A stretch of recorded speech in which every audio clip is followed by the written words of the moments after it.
behavior shifting. Better aiming, behavior shifting, Mr Dicristofaro. Morning.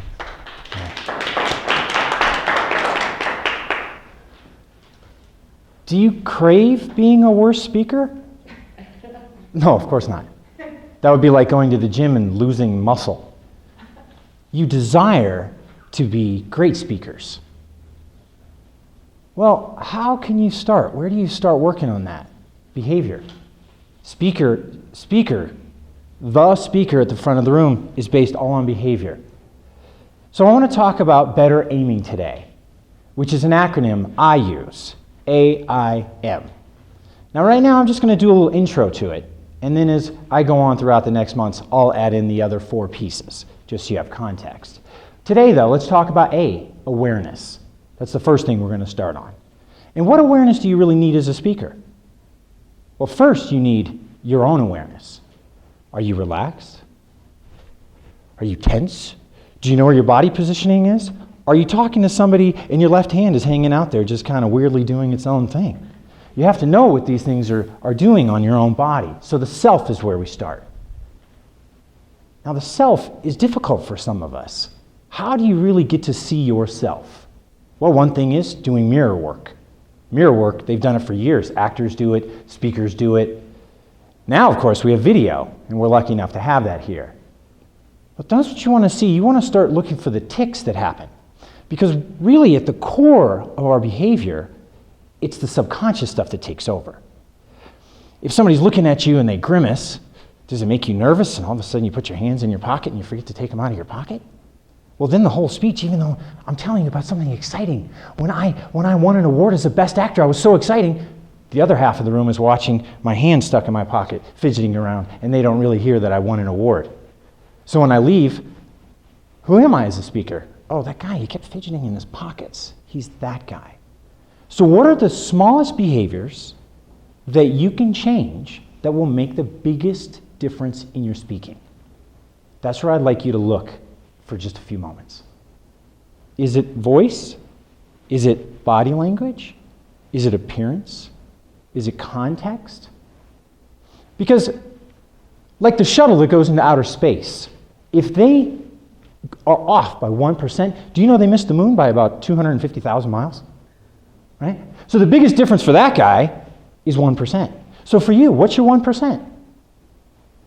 What's that 1% that you go, well, you know what? That would really make a difference.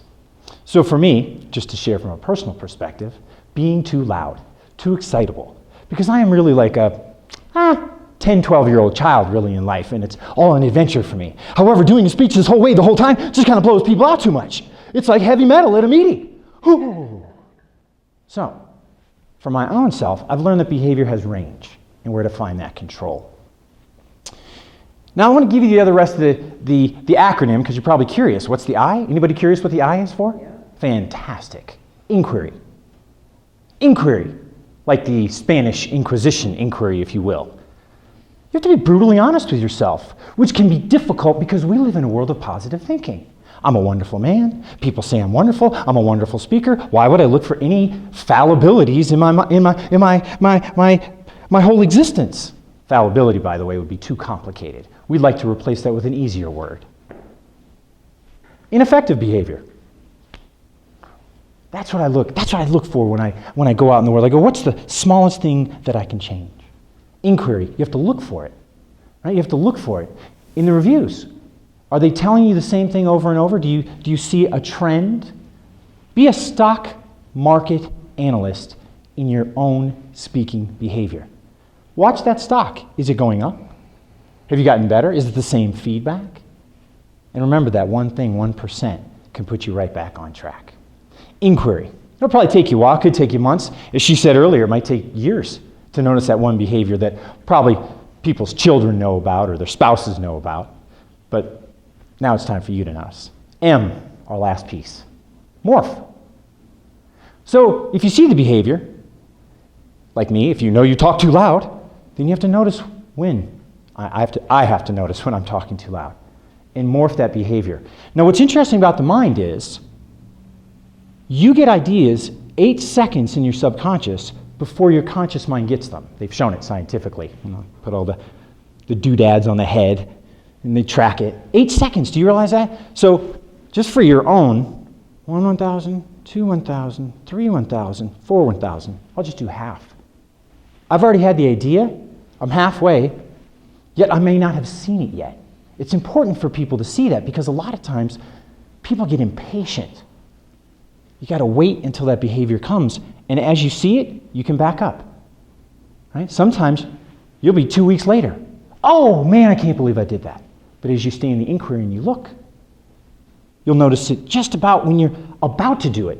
You're about to take choice A and go, no, I'm going to go a little bit more subtle today. I'm going to choose choice B. And then you morph.